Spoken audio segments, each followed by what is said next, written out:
for so many years before. And then the question becomes, are you pleased with your progress? And if you're not pleased with your progress, what are you willing to do to change those things that are out of alignment in your life so that you can get to a greater life? While denial may soothe you momentarily, it will never silence the voice of your conscience. And so a lot of people will try to live in denial like everything is okay, but it's not okay because after you've told yourself that 5 or 6 times, there's still this inner nudge, this inner knowing that you feel on the inside of you that's telling you that you should be doing more with your life. You should be going after more. You should be pursuing more. You should be achieving more. And what are you going to do with that voice? Are you just going to keep trying to silence it? Only to find yourself more miserable, more unhappy, more unfulfilled, more discouraged, more disappointed? Or are you going to make the necessary adjustments to your life so that you can advance in your purpose and you can live the life that you've been created and destined to live? Your conscience is the voice of conviction. Write that down. Your conscience is the voice of conviction. And so a lot of times people will listen to something like this particular episode, and some people will get so upset or so convicted that they'll turn it off. Like, I don't want to hear that. And what you don't realize is that your conscience is the voice of conviction, and you're being convicted because you know that there's something that you need to change in your life. You're being convicted because you know you should be further. You're being convicted because you know you're not living up to your potential. You're being convicted because you know that you have relationships in your life that don't support who you really are and where you're going with your life. You feel convicted because you know that you are still living bound by certain cycles, certain habits, certain hobbies, certain addictions in your life. And so you can't just get convicted and shut down. You have to lean into that conviction, and you have to realize that this conviction or my conscience is telling me that something needs to change in my life. And what am I going to do with that to get me from where I am to where it is that I want to be? The conscience will always be uncensored with you about where you are in your life. Your conscience will always be uncensored with you about where you really are in your life, because we can lie to ourselves and we can tell ourselves a lot of things. But at the end of the day, when we're away from the crowds, when we're not the life of the party, when we have those silent moments alone with ourselves, so many people are so unhappy, so miserable, so unfulfilled with their lives. And we put on a good show for the public, but in private, there's so much pain, so much unhappiness, so much disappointment in our lives because we know we're not living up to our potential and that we're not really doing the things that we've been created and destined to do. While 2024 has presented me with a myriad of challenges to overcome, it has always also and already brought me powerful aha moments, um, riveting discoveries, and remarkable breakthroughs in my life.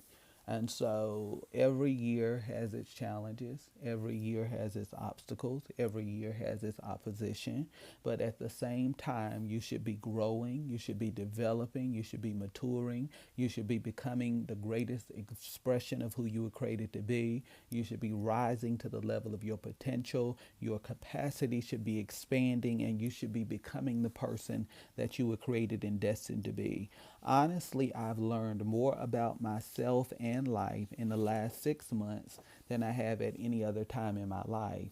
And what has prompted this change? I believe that the thing that has really prompted the change this year is that the passion to achieve my goals and the relentless pursuit of excellence in my life has challenged me to stretch and to press and to pursue more in various aspects of my life. Truthfully, there are a lot of things that just don't fit my life anymore. I don't know if that's the reality for you, but I know one thing that 2024 is making apparently clear to me is that you have to be willing to let go of the old and embrace the new. And one of the things that I'm really learning at a different level this year is that when you are passionate about achieving your goals and relentlessly pursuing excellence in your life, it begins to draw a line in the sand, and it begins to separate you from different things, separate you from different ideas, separate you from different groups, separate you from different relationships. It begins to change the landscape of your life, your priorities, your pursuits, your passions, the projects that you're willing to invest your time and energy in. I'm finding myself changing, but I'm enjoying and embracing the change that has happened in my life. A lot of people, when they hear a message like this, like they begin to get sad and depressed and disappointed.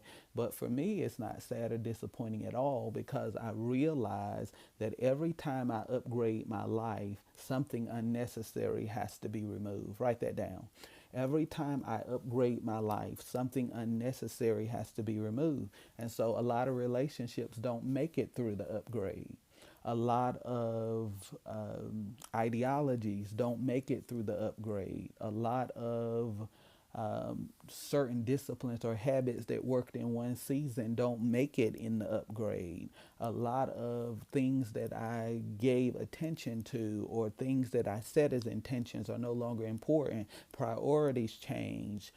Who I give time to changes. Who I invest moments with changes. Everything changes because I'm growing, and as I upgrade, everything that is unnecessary in my life has to drop off. And as I shift, everything that does not serve me has to be severed from my life.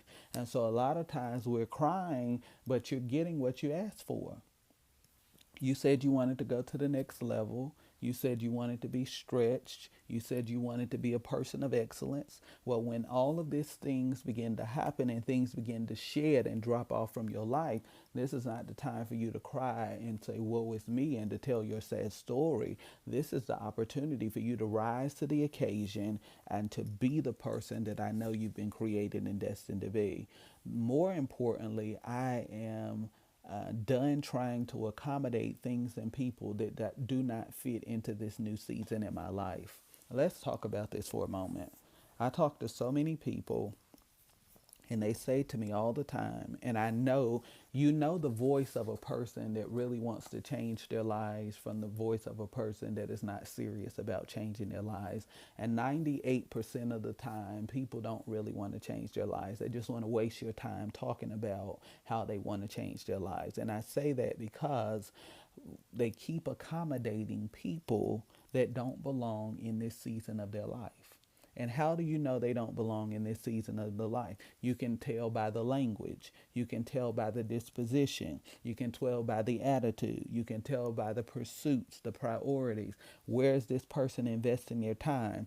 What investments is this person making in their life? Are they growing? Are they developing? Are they evolving? And if you're not seeing certain characteristics in a person's life, this is not somebody that you need to be trying to get to follow you into the next season of your life. Yet so many people are so desperate for any type of attachment that they are willing to forfeit their assignment to be loyal to people that are not loyal to them or their potential. Let me say it again. A lot of people are so willing to be attached to anything that they are willing to abandon their purpose and their destiny to appease people who do not even have the capacity for them. And so just so you can say that you have some people in your life, just to say that you're not alone, even though you are alone, because the people, you have outgrown those relationships, they've expired in your life, and this person is not going to be able to help you get to the next level. But because you're so desperate to have anybody attached to you, you keep that in your life, and it keeps you from going to the next level and being who you were created to be. It's hard for me to put this into words. However, there's a metamorphosis that is taking place in me that has no tolerance for mediocrity and no empathy for excuses.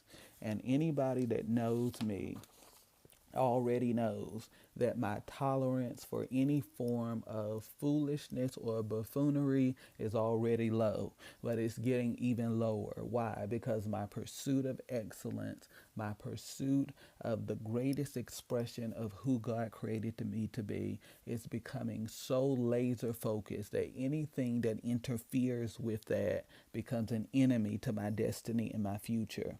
I'm not the same person, and I'm incredibly proud of the person that I'm becoming. Today, I